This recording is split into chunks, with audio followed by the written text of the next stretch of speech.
eskaritzen ere euskararen alde. Irakasleena eta izateko tresna.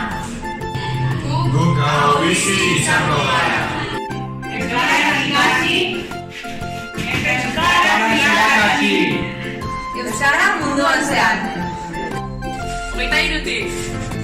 Hirurak Santurtzi, Euskaraldia! Bueno, ikastetxetan ez dugu egitean, nola egingo dugu? Euskaraz bizi. Badator Euskaraldia!